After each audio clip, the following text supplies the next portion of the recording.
Can you please clarify the VA's view on the PopCap program and how VA is ensuring the original congressional intent behind the funding has been followed?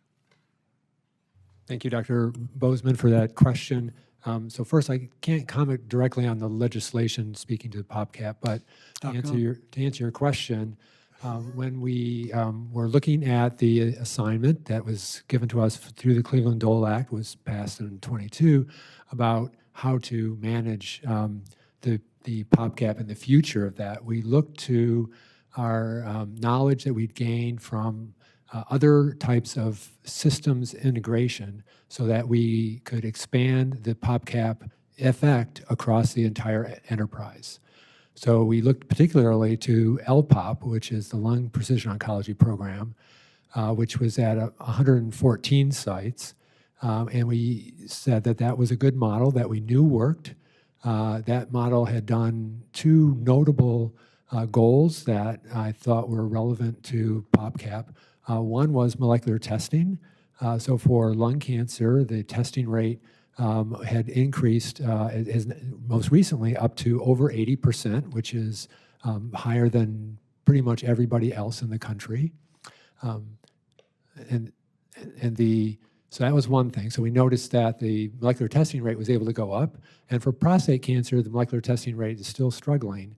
The centers that are identified in the PopCap, so there were 14 initial centers that were identified by the Prostate Cancer Foundation, and then VA, in collaboration with PCF, identified an additional 7 to increase the geographic distribution. And so what we saw was that even with those 21 sites, we could expand to over 100 sites, which is what we've done through the CCRN, the Cancer Clinical and Research Network. So that was one aspect of that. And we also saw that LPOP was able to roll out basically from nothing to over 1 million lung cancer screens. So we could impact every place in the entire country. And we thought that was the best model. So that's what we built the expansion of PopCap on. And then we also were able to roll in other programs that we had used in the past, such as the molecular testing program called NPOP, which provides all of the testing services. It also does. We also have germline. No, we appreciate that. I guess the question is, did we use the money? Was the $5 million? Yeah. So that money was used according to congressional intent. I think it was. So that money was on the research side, I believe.